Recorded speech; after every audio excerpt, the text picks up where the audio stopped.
अस्सलाम वालेकुम।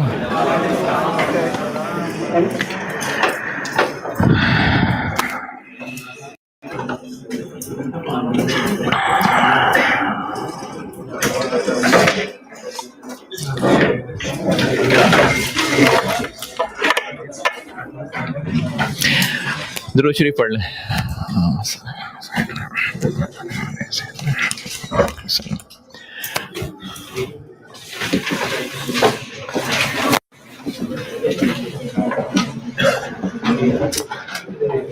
ये मैंने कल दे दी थी हेडिंग।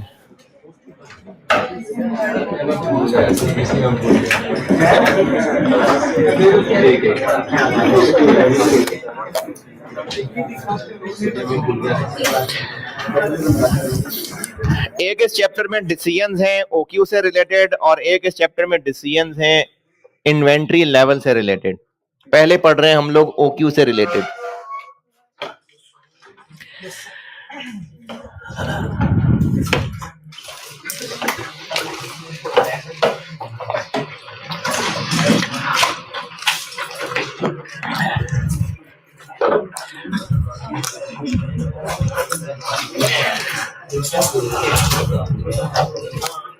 तो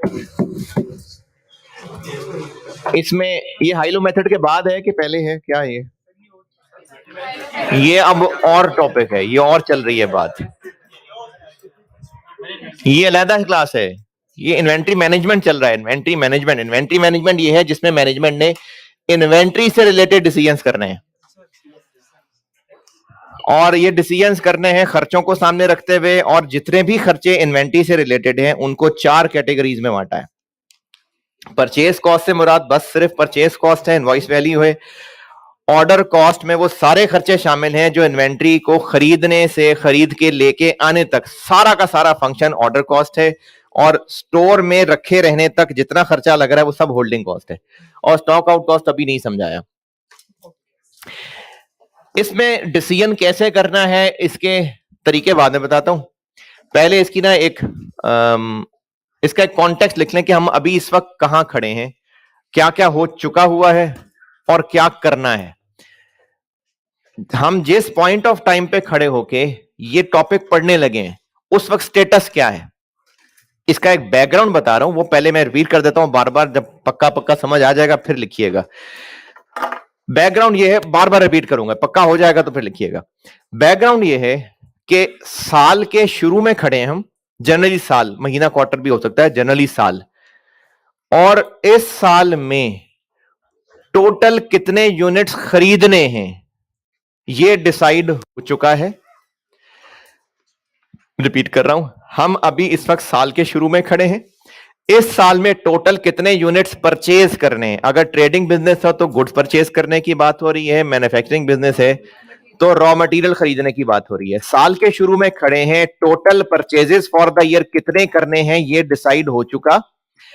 अभी इस वक्त एक पॉलिसी बनाने वाले हैं कि एक वक्त में कितने यूनिट्स मंगवाया करेंगे और ये पॉलिसी बना ली, फिर इसी को through out the year follow करेंगे। दोबारा, साल के शुरू में खड़े और टोटल साल में कितने यूनिट्स खरीदना चाहते हैं ये प्लान हो गया।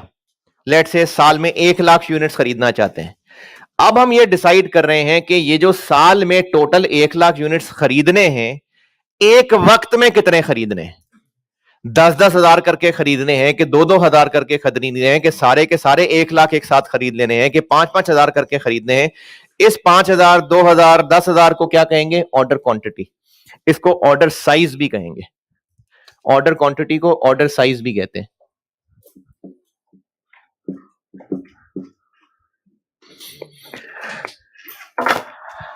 फिर से साल के शुरू में खड़े हैं, ये डिसाइड हो चुका कि इस साल में टोटल कितने यूनिट्स परचेज करने हैं, ये फैसला हो गया।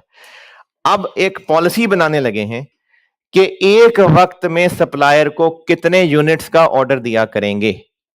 अगर साल में 1 लाख खरीदने हैं और ये डिसाइड हो जाता है अगर के 5-5 हजार करके खरीदने हैं तो फिर उसको 5-5 हजार करके ही खरीदेंगे पूरा साल। यानी ऑर्डर साइज कैलकुलेट करके उसको एज अ पॉलिसी फॉलो करेंगे। फिर सुन लें, साल के शुरू में खड़े हैं, total purchases for the year कितनी करेंगे ये डिसाइड हो गया।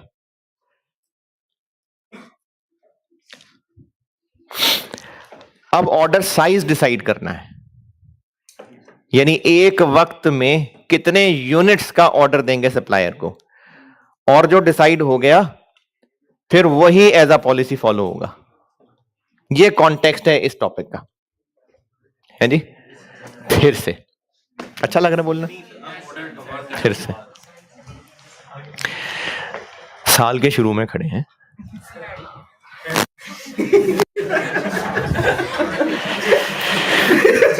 साल के शुरू में बैठे हैं और टोटल कितने यूनिट्स खरीदने हैं ये डिसाइड हो चुका है। लिख लें, लिख लें।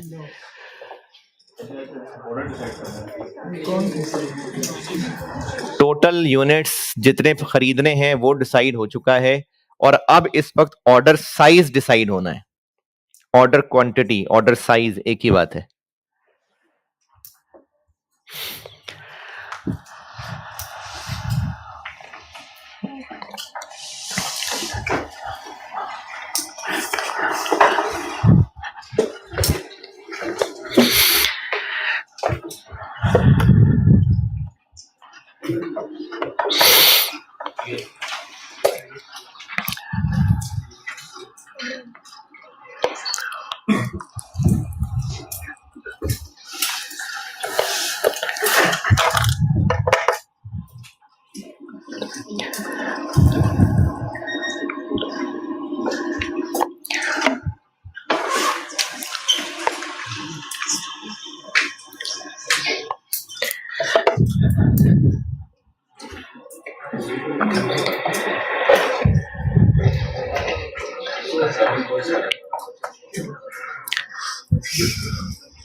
हाँ जी, बैकग्राउंड लिख लिया या और बताऊं एक दफा?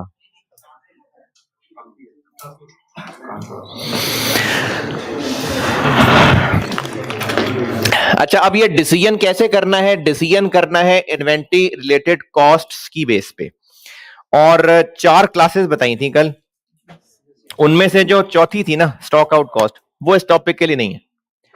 इस टॉपिक के लिए वो नहीं है, वो जब आपको मैं दूसरा टॉपिक पढ़ाऊंगा यानी डिसीजंस रिगार्डिंग इन्वेंटरी लेवल, वो उससे रिलेटेड है। तो बस पहली 3 है। हम कहां खड़े हैं? साल के शुरू में। साल नॉर्मली ये साल होता है, सवाल में क्वार्टर भी हो सकता है, वरना नॉर्मली ये साल होता है। और खर्चे करने हैं हमने कॉस्ट्स, इन्वेंटरी रिलेटेड कॉस्ट्स की बेस पे। अगर हम साल के शुरू में खड़े हैं तो इसका मतलब हम साल की प्लानिंग कर रहे हैं। तो डिसीजन करना कैसे है ये अभी कुछ देर बाद बताता हूं। उससे पहले जो कल 3 क्लासेस पढ़ी थी ना, उनकी total cost for the year अगर कैलकुलेट करनी हो तो उनका फार्मूला बता रहा हूं। फिर से, कल 3 क्लासेस पढ़ी थी, चौथी को छोड़ दें, चौथी सेकंड पोर्शन के लिए। 3 क्या रह गई? परचेज कॉस्ट, ऑर्डर कॉस्ट और होल्डिंग कॉस्ट। जो भी इसमें डिसीजन करना है, कैसे करना है ये पढ़ाना है अभी।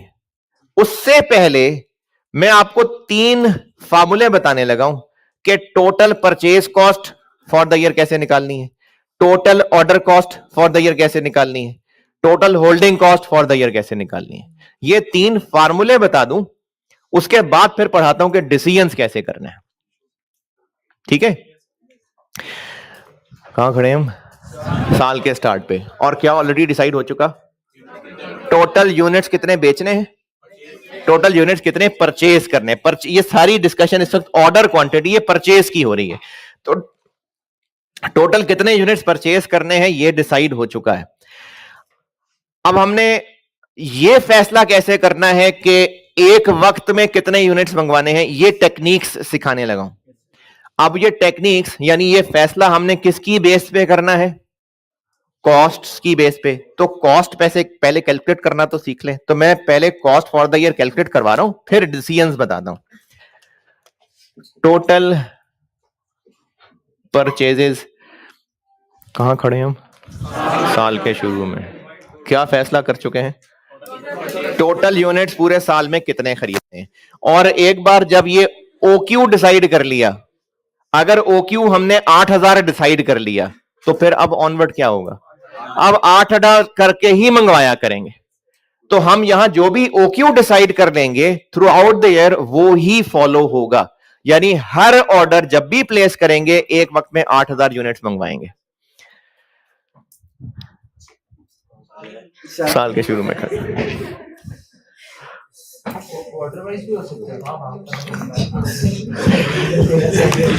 हाँ जी, हो सकता।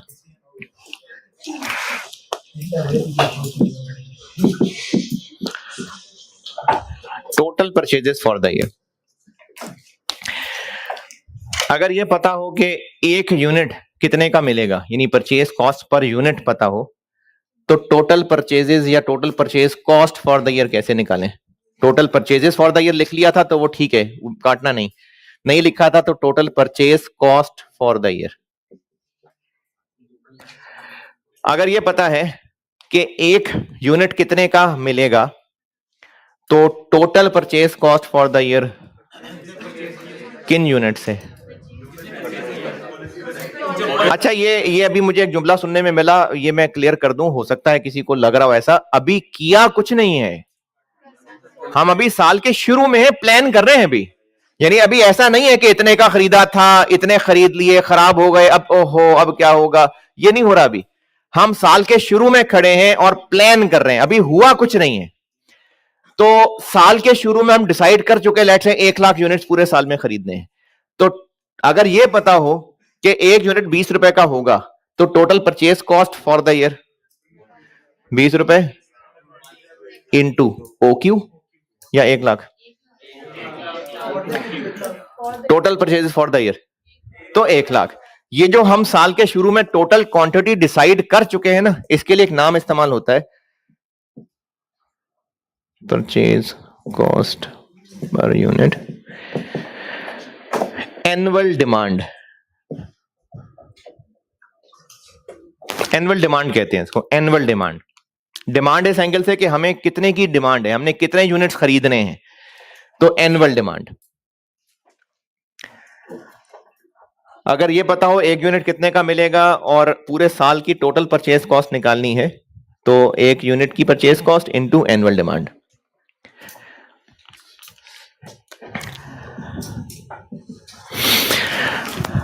अच्छा, जो ओक्यू डिसाइड कर लेंगे, क्या करेंगे फिर उसका? पूरे साल हर दफा जब भी ऑर्डर प्लेस करेंगे उतने ही मंगवाएंगे। Total order cost for the year.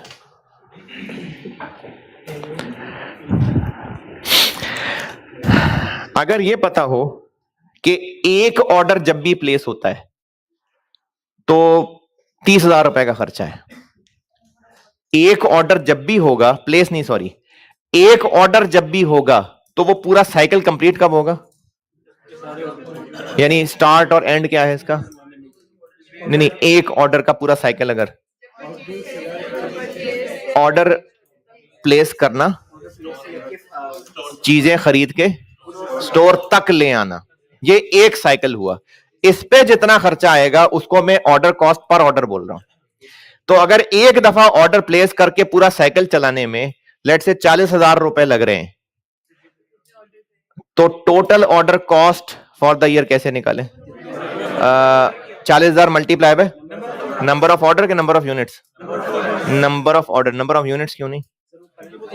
क्योंकि 40,000 रुपए पर ऑर्डर है, तो मल्टीप्लाई भी टोटल नंबर ऑफ ऑर्डर से होगा।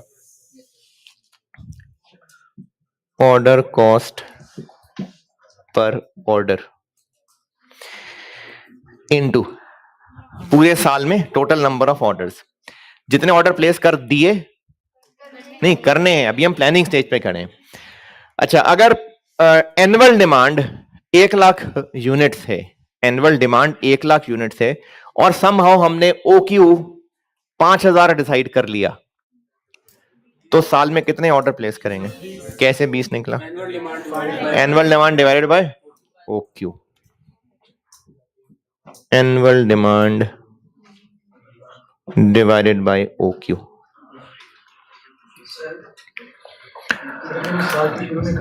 जी जी आपने बोला था कि पास्ट को देखना, जी जी, तो अभी साल शुरू में करे तो 40,000 में कैसे मतलब अंदाजा है ना, पास्ट भी देख है पूछ पूछ के भी लगा सकते हैं ना। जैसे अगर आप लोगों ने कैफ स्टार्ट किया है तो आपके अब्बा जी ने कोई बजट ही बनाया होगा ना, कोई बना होगा कि कैफ में टोटल कितने पैसे लगेंगे, तो वो पूछा ही होगा लोगों से। जरूरी तो नहीं कि पहले भी कैफ किया हुआ आप लोगों ने, पूछ रहे होंगे ना वो लोग। अरे अरे सीरियस मिसाल दी थी मैंने, आपको नहीं पता ना, लेकिन पूछ पूछ के कर रहे होंगे, तो एस्टिमेशन है। ये जो लिखा हुआ है ये टोटल नंबर ऑफ ऑर्डर्स बन जाएंगे, ये टोटल नंबर ऑफ ऑर्डर्स बन जाएंगे, और उसको फिर ऑर्डर कॉस्ट पर ऑर्डर से मल्टीप्लाई करेंगे तो total order cost for the year.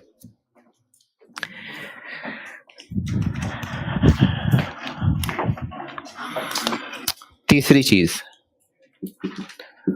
Total holding cost for the year.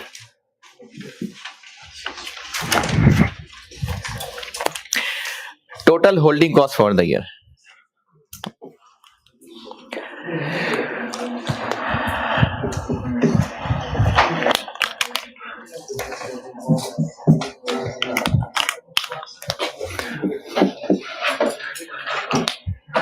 Total holding cost for the year. ये कब बढ़ेगा खर्चा, ये कौन से खर्चे की बात हो रही है? स्टोर करने की यूनिट्स जो स्टोर में पहुंच चुके और उनको स्टोर में रखने की कॉस्ट है ये। अगर ये पता हो कि एक यूनिट पूरा साल स्टोर में पड़ा रहे, यानी अगर एक यूनिट को पूरा साल स्टोर में संभाल के रखना पड़े तो 10 रुपए खर्च होते हैं। दोबारा, अगर ये पता चल जाए, एस्टीमेट हो जाए किसी तरह कि अगर एक यूनिट पूरे साल तक स्टोर में पड़ा रहे, एक यूनिट की बात कर रहा हूं, तो 10 रुपए खर्च होगा। Holding cost per unit per year. तो total holding cost for the year तक कैसे पहुंचे? रिपीटर ना बोलें। हाँ जी, वो सस्पेंस खराब हो जाता ना सारा, इसलिए कह रहा हूं। हाँ जी, नंबर ऑफ यूनिट्स क्या? Annual demand. हाँ,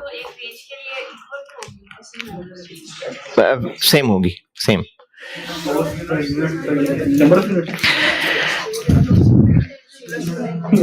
एक यूनिट अगर पूरा साल स्टोर में रखे रहे तो उसका खर्चा इतना होगा, holding cost per unit per year. और मैंने मिसाल ली कि 10 रुपए, 10 रुपए एक यूनिट पूरा साल अगर स्टोर में रख दें, पूरा साल पड़ा रहे वो, तो 10 रुपए खर्च होंगे एक यूनिट के लिए। Total holding cost per unit per year, sorry, total holding cost for the year के लिए इस 10 रुपए को किससे मल्टीप्लाई करें? एनुअल डिमांड से, नंबर ऑफ, क्या हो रहा है?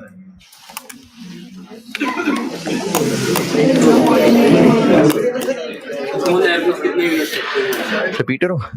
पक्की बात, सच्ची सच्ची? कुछ नहीं कुछ नहीं कुछ नहीं। अच्छा, इनटू एनुअल डिमांड क्यों नहीं? एनुअल डिमांड से तब मल्टीप्लाई करें अगर सारे के सारे 1 लाख पहले ही दिन खरीद लें, पूरा साल पड़े रहें और आखिर में आखिरी दिन जाके कस्टमर्स को बेच दें, तो फिर तो एनुअल डिमांड से मल्टीप्लाई करें। तो ऐसा हो रहा होगा? नहीं। तो फिर कितने यूनिट्स पूरा साल मौजूद रहे? अच्छा, हर क्या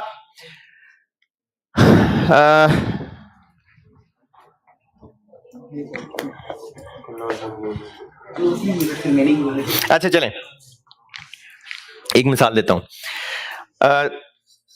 लाइब्रेरी के लिए साथ वाली बिल्डिंग में एक जगह किराए पे ले ली और पब्लिक प्लेस थी कोई और पब्लिक लाइब्रेरी थी।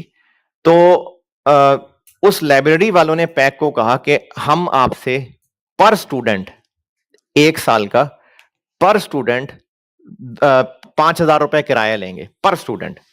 यानी अगर एक स्टूडेंट पूरा साल हमारी लाइब्रेरी में बैठा रहे, मतलब एक कुर्सी बस लग गई उसके लिए। अब एक स्टूडेंट अगर पूरा साल लाइब्रेरी यूज करेगा तो 5,000 रुपए साल का लेंगे। तो इसका मतलब है वो एक ही स्टूडेंट साल के शुरू में जाके बैठेगा और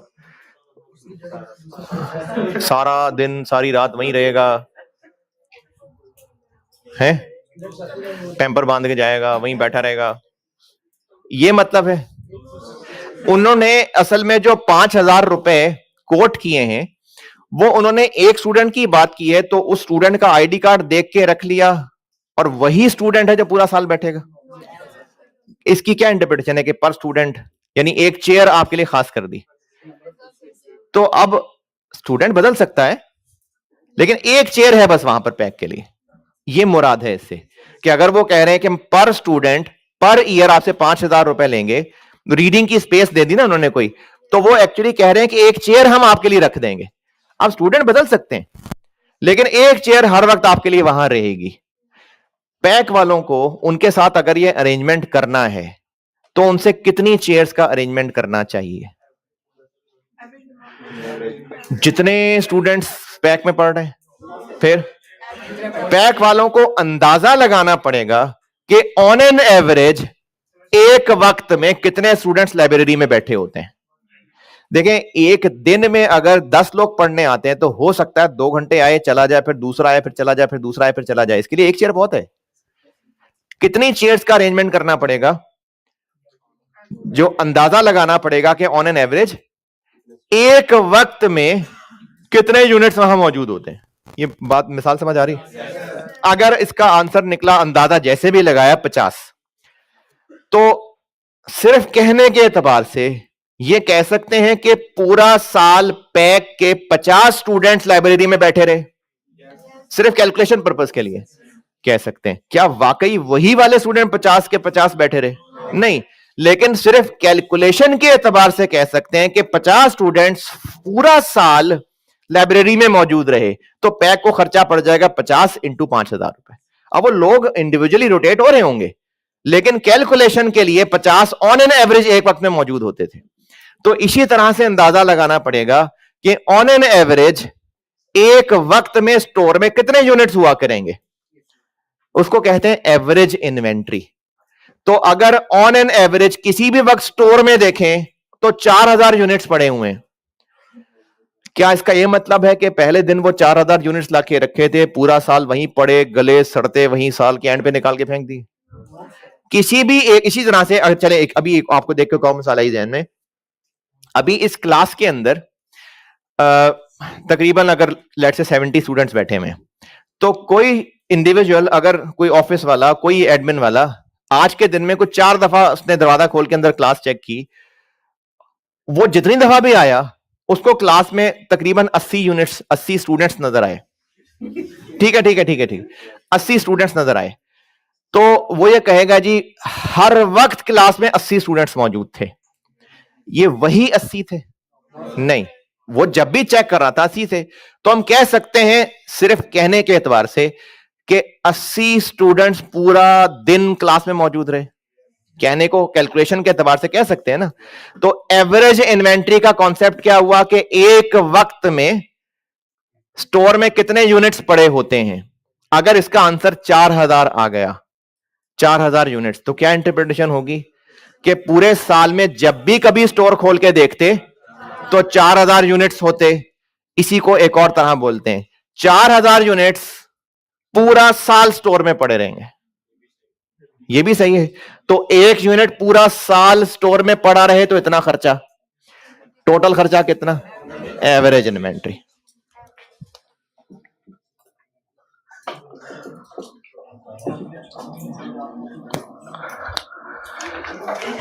समझ आ गया? ठीक है, नहीं तो फार्मूला तो यही है, एवरेज इन्वेंट्री।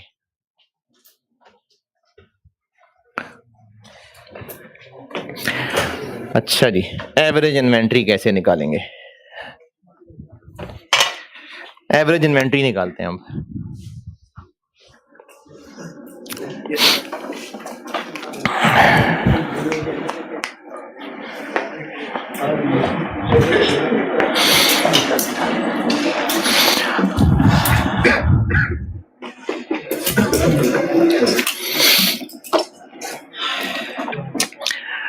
ये एवरेज वाली बात, कॉन्सेप्ट समझ आया? हम एवरेज से क्यों मल्टीप्लाई कर रहे हैं? क्योंकि एनुअल डिमांड से करना ठीक नहीं है। जागे जागे जागे जागे, एनुअल डिमांड से क्यों ठीक नहीं है मल्टीप्लाई करना? क्योंकि वो पूरे 1 लाख यूनिट्स पूरा साल थोड़ी पड़े रहे हैं।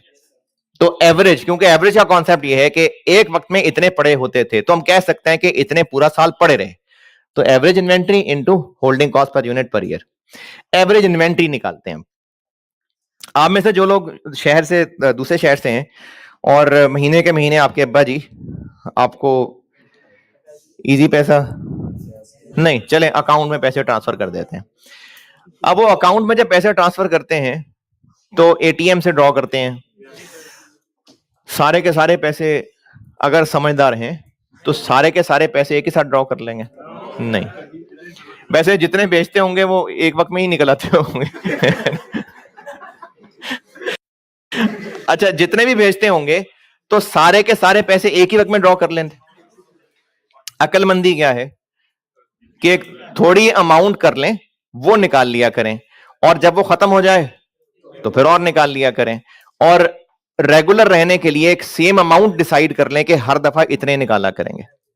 खत्म हो जाएंगे तो और निकाल लेंगे। एक वक्त में मैक्सिमम जेब में कितने पैसे होंगे? मैक्सिमम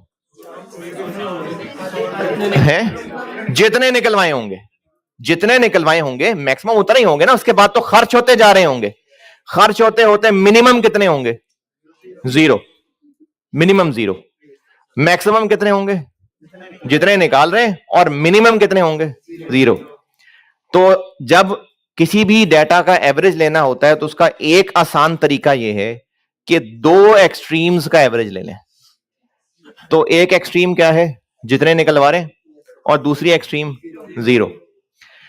स्टोर में हम चीजें खरीद के लाते हैं, फिर इस्तेमाल होने लग जाती हैं, खत्म हो जाती हैं, फिर और ले आते हैं, फिर खत्म हो जाती हैं, फिर और ले आते हैं। किसी भी वक्त मैक्सिमम कितनी होंगे? जितनी लेके आए हैं। क्या कहा है? O Q, O Q. और मिनिमम कितनी होंगी? जीरो। तो एवरेज कैसे निकाल लें? Zero plus O Q divided by 2।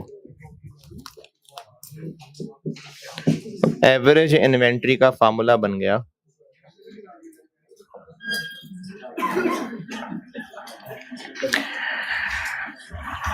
अच्छा, इस शाख पे मैंने ना अभी अंग्रेजी लिखनी है, उसका जो फल है वो फल पहले लगा रहा हूं। एवरेज इन्वेंट्री है ओ क्यू बाई 2। मैं तो zero plus O Q by 2 कह रहा था, वो जीरो फिर खत्म हो गया तो एक ओ क्यू बाई 2। तो जेब में मैक्सिमम कितने पैसे होते होंगे? मैक्सिमम जितने निकलवाए हैं, और मिनिमम जीरो। ये उस सूरत में है अगर दूसरी वाली पॉकेट में कुछ संभाल के नहीं रखा हुआ। तो कुछ दूसरी वाली पॉकेट में हो सकता है एहतियात के लिए कुछ पैसे रखे हों हर वक्त, जब कभी बहुत मजबूरी होती हो तो वहां से निकाल लेते हो। किस लिए रखे होंगे? एहतियात के लिए। तो एहतियात को अंग्रेजी में कह लेते हैं सेफ्टी।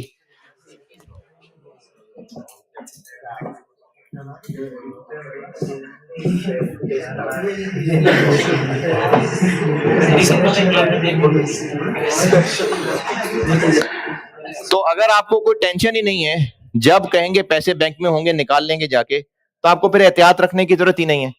तो कोई सेफ्टी स्टॉक अगर मेंटेन नहीं होता तो ये एवरेज इन्वेंट्री है। और अगर सेफ्टी स्टॉक मेंटेन होता है अच्छा, if no safety stock is maintained, ये शाख है, और if yes safety stock is maintained, तो ये शाख है। चलो ये लो, if yes safety stock is maintained, अरे यस नहीं है, ऐसे ही कह रहे हैं, if safety stock is maintained बस। तो अगर सेफ्टी स्टॉक मेंटेन्ड है तो जितने ऑन एन एवरेज होते हैं वो तो होते ही होते हैं, और वो जो दूसरे कमरे में रखे हुए हैं वो भी होते हैं। तो average inventory is equal to OQ by 2 plus वो जो दूसरे कमरे में रखे हुए हैं सेफ्टी स्टॉक।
बता दो। इस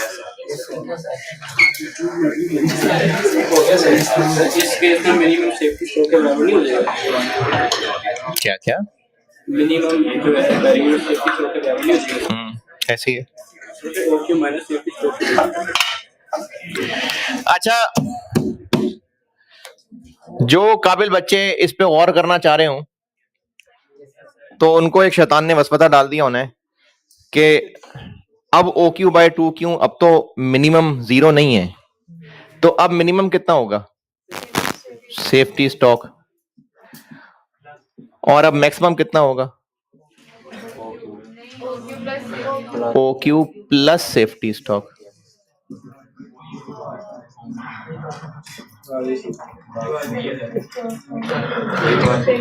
तो ये 2 सेफ्टी स्टॉक हो गए, तो वो 2 कट के पीछे ये रह गया और OQ बाय 2, ठीक है।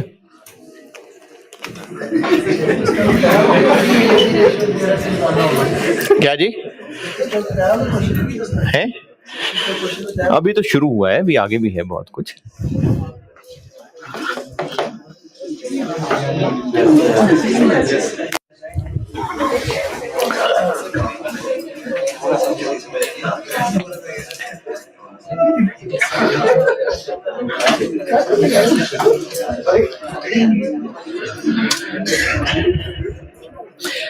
अच्छा, इन तीनों फार्मूलों की प्रैक्टिस के लिए एक सवाल लिखे। एनुअल डिमांड जी क्वेश्चन है, इन तीनों की बस प्रैक्टिस के लिए स्ट्रेट फॉरवर्ड डाटा बता रहा हूं आपको, इसमें वैल्यूज पुट करके कैलकुलेट करनी आ जाए बस। एनुअल डिमांड 60,000 यूनिट्स,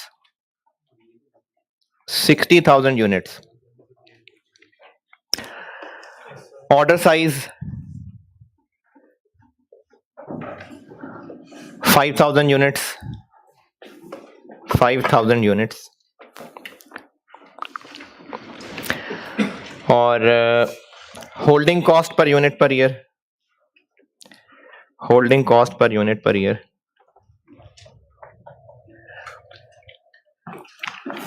25 रुपए। अच्छा, अगर मैंने कहा होता holding cost per unit per month, तो उसको फिर 12 से मल्टीप्लाई कर लेते। और order cost per order order cost per order 12,000 रुपए, 12,000 rupees.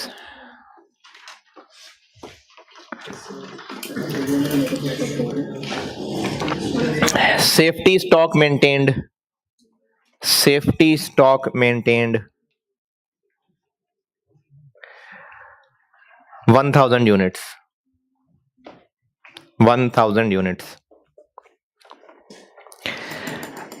Purchase price, purchase price 75, 75 रुपए पर यूनिट।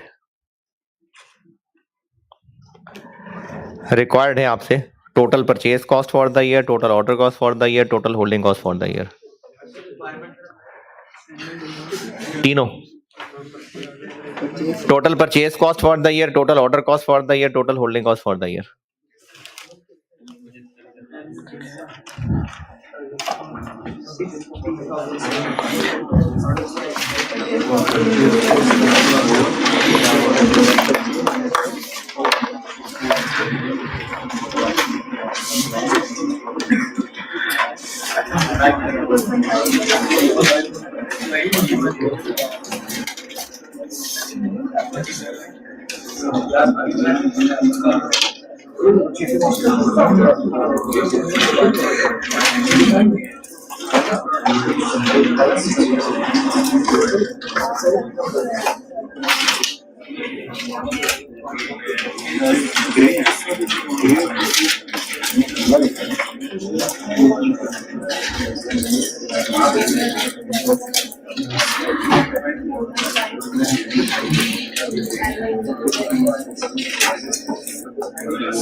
हाँ जी,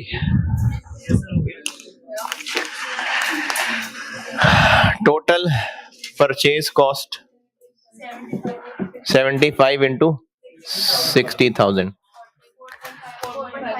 4.5 million. Total order cost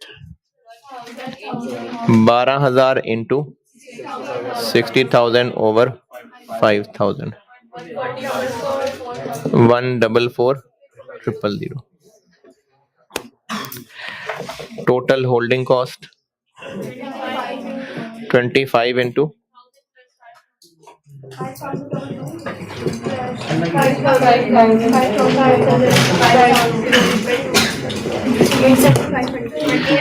50 stock plus OQ by 2 जी 87,500।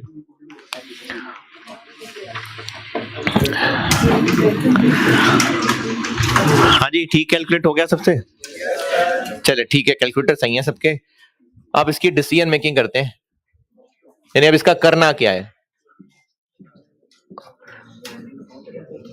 इसका करना क्या है, डिसीजन मेकिंग बताने लगा हूं कि करना क्या है, डिसाइड कैसे करना है। अच्छा, क्या डिसाइड करना है? OQ डिसाइड करने लगे। इसमें मैंने इसको दो केसेस में बांटा हुआ है। उन केसेस से पहले इसके लिए ना कुछ बुनियादी 2 पॉइंट लिख लें, यहां तक नोट कर लें, ये हेडिंग दें, फिर मैं आपको इसके लिए डिसीजन मेकिंग बताने लगा हूं। यानी ये जो 3 फार्मूले बता दिए, अब इनका करना क्या है, डिसाइड करना है OQ कि वो जो पूरे साल, अब जैसे इस सवाल में मैंने 5000 बताया, अभी जो सवाल किया है OQ 5000 बताया ना, तो ये 5000 कैसे डिसाइड हुआ होगा ये सिखाने लगा। तो इसमें डिसीजन कैसे करना होगा, क्या क्या कैलकुलेशन करनी होगी, उसके लिए मैंने 2 केसेस बांटे हुए, लेकिन उनसे भी पहले कोई बुनियादी 2 बातें बता रहा हूं।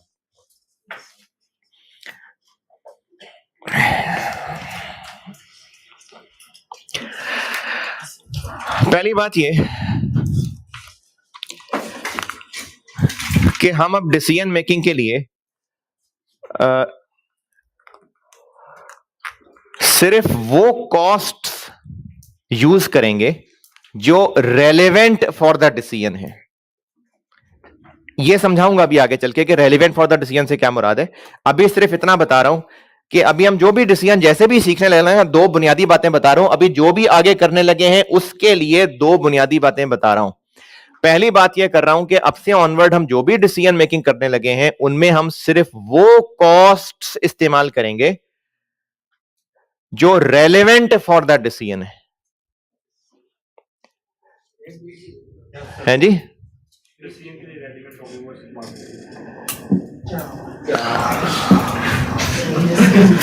दोबारा, डिसीजन मेकिंग में हम जो भी कैलकुलेशंस करने लगे हैं, हम सिर्फ वो कॉस्ट्स यूज करेंगे जो रेलेवेंट फॉर द डिसीजन है।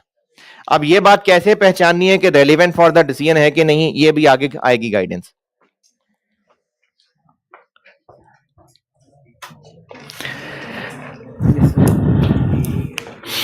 और दूसरी बुनियादी बात क्या लिख लें कि हम ऐसा डिसीजन करेंगे जिस पे total costs for the year lowest हो। हमारा मकसद खर्चे बढ़ाना है कि बचाना है? तो हम जो भी डिसीजन करेंगे, हम ऐसा डिसीजन करेंगे कि जिस पे total costs for the year lowest हो। ये 2 बुनियादी बातें। एक बात मैंने की है कि हम वो कॉस्ट्स यूज करेंगे जो रेलेवेंट फॉर द डिसीजन है। इस पे अभी इस चैप्टर में ना इस पे बार बार बात होनी है कि रेलेवेंट कैसे पहचानेंगे। इनिशियल गाइडेंस दूंगा, फिर प्रैक्टिस से और सीखेंगे, फिर कच्चा कच्चा होगा, फिर और प्रैक्टिस से और पक्का होगा। तो रेलेवेंट वाली बात तो अभी चलनी ही चलनी है, 2-3 दिन और सीखेंगे आप। अभी सिर्फ लिखाई है स्टार्ट करते हुए कि हमने सिर्फ कॉस्ट्स वो लेनी है जो रेलेवेंट फॉर द डिसीजन है। और दूसरी बात ये बताई है कि हम जो भी डिसीजन लेंगे, ऐसा डिसीजन लेंगे कि total cost for the year lowest हो। अच्छा, अब ये डिसीजन करना कैसे है, इसके लिए केस 1 बना रहा हूं। अच्छा, ये केस 1 और 2 ना भी बनाता तो कोई मसला नहीं था, लेकिन आप ऐसे कह ले कि मैंने किसी बेस चीज से स्टार्ट किया, फिर उसको और मुश्किल करना होगा, इसलिए मैंने केस 1 केस 2 कर दिए। वरना ये कोई जरूरी नहीं है केस 1 केस 2 बनाना। केस 1 बना लेते हैं कि if costs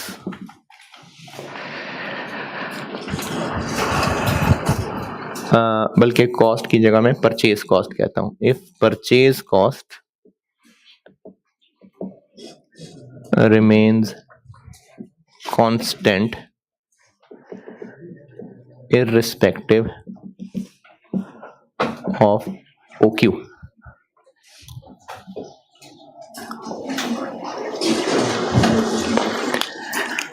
इस बात का मतलब यह है नो क्वांटिटी डिस्काउंट।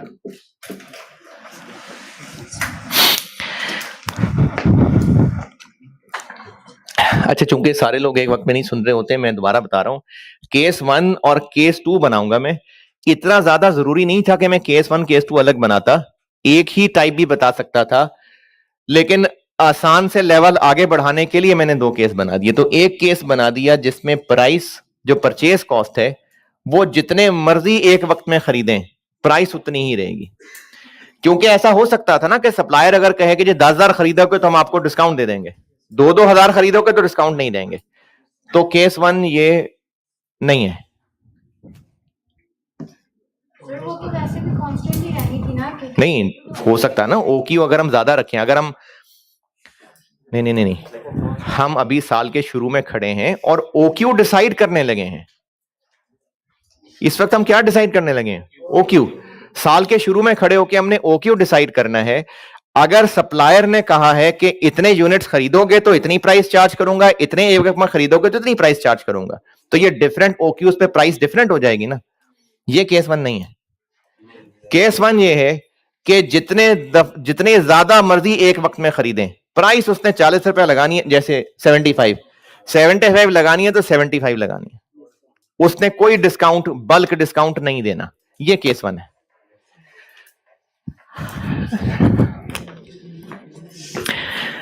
अच्छा, आप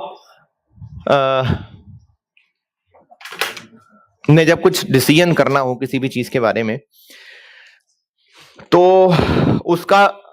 उसकी रिलेटिव आसान सिचुएशन ये है, बल्कि हाँ पीआरसी पास हैं आप लोग। हाँ पीआरसी की मिसाल देता हूं, पीआरसी एएफसी जो भी है पास हैं, हाँ हो गए हैं पास। एएफसी पीआरसी जो भी किया है, वो सवाल आसान होता है जिसमें ऑप्शंस हो, या वो सवाल आसान होता है जो फिल इन दी ब्लैंक हो?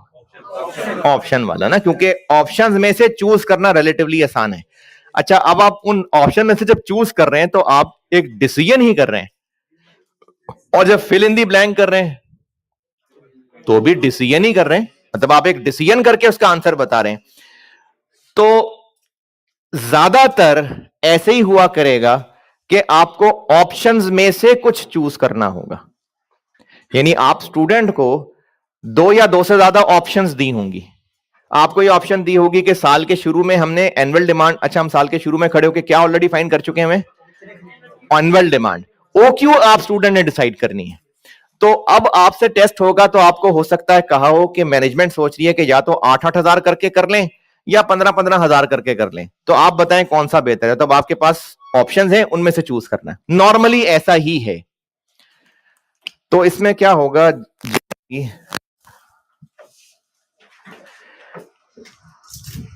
ऑप्शंस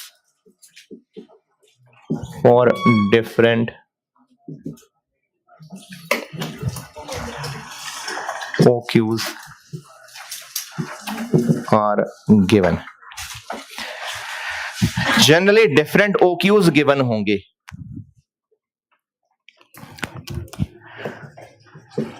तो आपने फिर डिसीजन कैसे लेना है?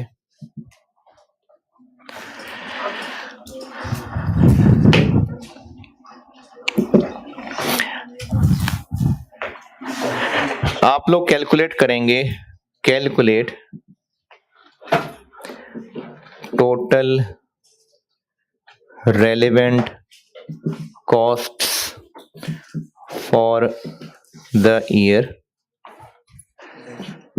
For each option. Her option के लिए total cost for the year calculate कर रहे होंगे, टोटल रेलिवेंट कॉस्ट। रेलिवेंट पे करनी है बात मैंने। हर ऑप्शन पे टोटल कॉस्ट कैलकुलेट कर ली, तो कौन सी ऑप्शन बेहतर होगी? बस हो गया डिसीजन।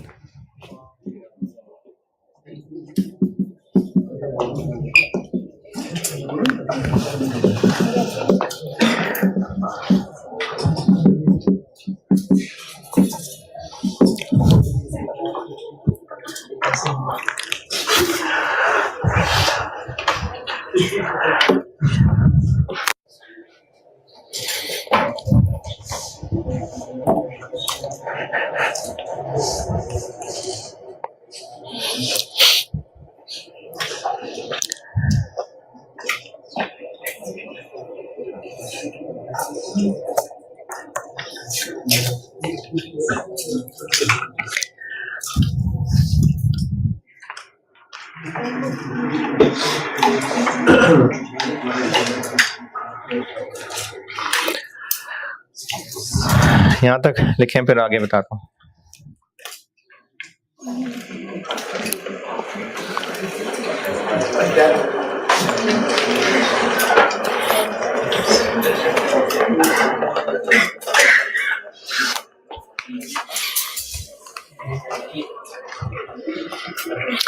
अच्छा, ये एक्स्ट्रा क्लासेस लेते हुए कुछ तबीयत में कुछ भारीपन महसूस हो रहा हो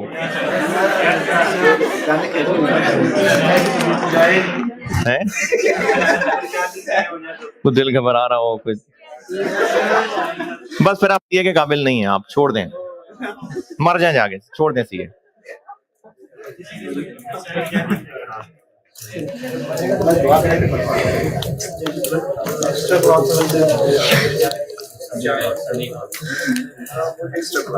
ले आया करो यार, अब ले आया करो, वेलकम,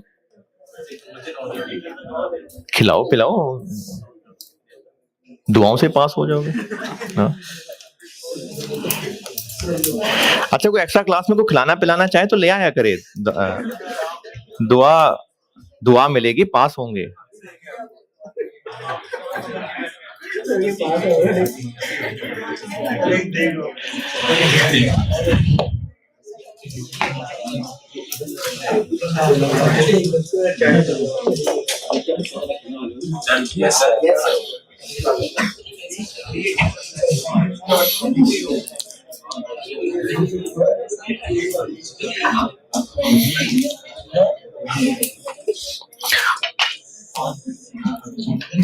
अच्छा, रेलिवेंट कॉस्ट अभी सीवीपी के बाद डिसीजन मेकिंग करनी है, उसमें भी रेलिवेंट पे ही बहस चल रही है, बहुत लंबी बातें चल रही हैं, और इस चैप्टर में भी हम प्रैक्टिस से रेलिवेंट कॉन्सेप्ट को ही इंप्रूव कर रहे होंगे। तो अभी आपको मैं स्टार्टिंग पॉइंट के तौर पे रेलिवेंट का कॉन्सेप्ट बता रहा हूं, ये और पक्का होगा, मतलब अगर ये पूरी तरह से ना समझ आए तो परेशान नहीं होना यार, है परेशान नहीं होना। तो ये और अभी इंप्रूव होगा। अभी स्टार्टिंग पॉइंट के लिए टोटल रेलिवेंट कॉस्ट कौन सी है कौन सी नहीं है, इसकी पहचान बता रहा हूं। वो खर्चा जिसका total for the year calculate करें तो ओक्यू साइज जो मर्जी हो वो उतना ही रहे, तो वो रेलिवेंट नहीं है। दोबारा वो खर्चा जिसका total for the year calculate किया जाए और वो जो मर्जी ओक्यू रखते रहे, 5,000 रख लें, 8,000 रख लें, 10,000 रख लें, उसका टोटल फॉर द ईयर उतना ही निकले हर बार, वो इररेलेवेंट है। रिपीट कर देता हूं, वो खर्चा कि जब आप उसका total for the year find करें तो वो हर ऑप्शन पे सेम ही निकले, वो इररेलेवेंट है। वो खर्चा जिसका total for the year calculate करें और वो हर ओक्यू है, हाँ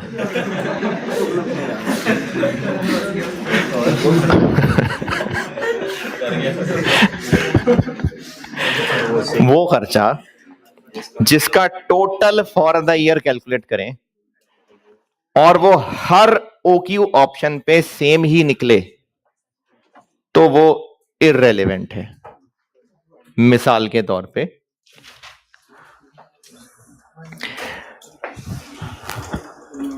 स्टोर का रेंट है 15,000 रुपए per month, total rent for the year कैसे निकलेगा? 15,000 इंटू 12। अब ओक्यू कम रखें ज्यादा रखें, ओक्यू 5,000 करके मंगवाएं, 8,000 करके मंगवाएं, total rent for the year वही रहेगा, तो वो रेलिवेंट नहीं है। हैं जी?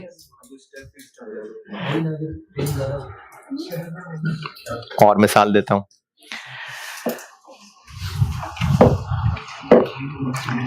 अगर पूरे साल में, अच्छा हम लोग ऑलरेडी क्या डिसाइड कर चुके हैं, एनुअल डिमांड हो चुका है डिसाइड, ओक्यू डिसाइड होना है। तो पूरे साल में अगर 60,000 यूनिट्स खरीदने हैं और एक यूनिट खरीदने के लिए ब्रोकर को 2 रुपए कमीशन देना पड़ता है, total commission for the year कैसे निकलेगा? ब्रोकर यानी एजेंट है, उसको 2 रुपए पर यूनिट कमीशन देना होता है, तो total commission for the year कैसे निकलेगा? 2 रुपए इंटू एनुअल डिमांड या OQ, total for the year कह रहा हूं।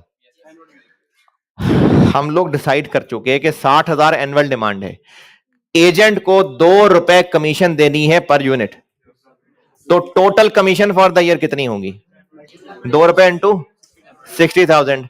अब ओक्यू 5-5 हजार रखें कि 10-10 हजार रखें, टोटल कमीशन सेम रहेगी ना, इररेलेवेंट है। समझ आई बात? भाई इतनी आसान थी।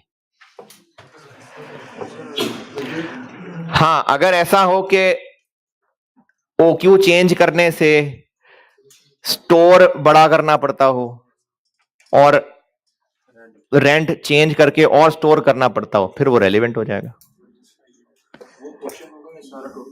वो एक रेलेवेंट आइटम हो जाएगी, वो एक रेलेवेंट आइटम हो जाएगी फॉर दिस कैलकुलेशन।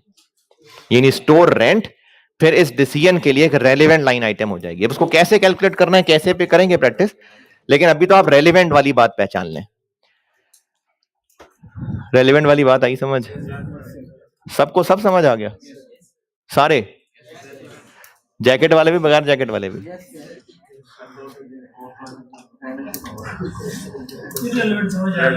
है इररेलेवेंट आ गया समझ? हाँ, तो इररेलेवेंट ही समझाया मैंने, अरे रेलेवेंट तो समझाया नहीं मैंने। तो जो इररेलेवेंट नहीं है वो रेलेवेंट है। रेलेवेंट वाली बात आई समझ? अच्छा, इस केस में ये लिखनी भी थी बात वैसे, है इररेलेवेंट लिख ली ना? हाँ, तो जो इररेलेवेंट नहीं है वो रेलेवेंट है फिर।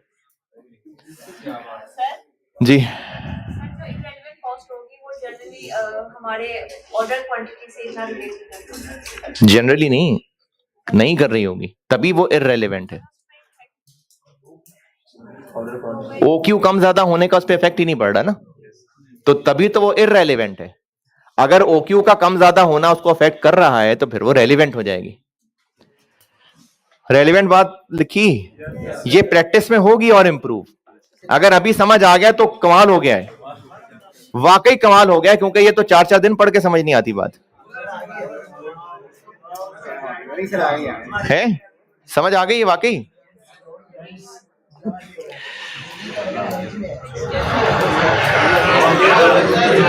है जी? जा रहे हैं आप? चलो ठीक है, जा। इस वक्त जो केस बनाया हुआ है, total purchases for the year relevant होगी कि इररेलेवेंट होगी? क्यों? क्योंकि पर यूनिट 75 रुपए है तो वो 75 ही है, और total purchase cost for the year 75 into 60,000 ही है। ओक्यू कम रखें, ओक्यू ज्यादा रखें, total purchase cost for the year उतनी ही रहनी है। तो बस आखिरी जुमला लिख लें, कल बाकी करते हैं। टोटल रेलिवेंट कॉस्ट वाली बात समझ आ गई?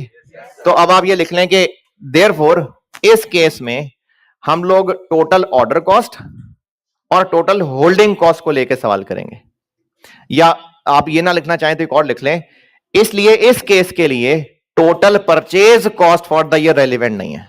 चलो ऐसे कह लो, केस 1 के लिए total purchase cost for the year relevant नहीं होगी, नहीं होगी। इस केस 1 के लिए total purchase cost for the year relevant नहीं होगी।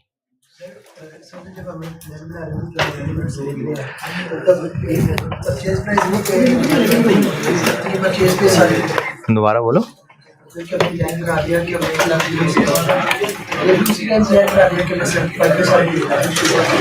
हाँ जी, सप्लायर से बात हो गई। वो तो बाद आएगा तो पता चलेगा ना, अभी तो बात नहीं आया है। ठीक है जी, अल्लाह हाफिज।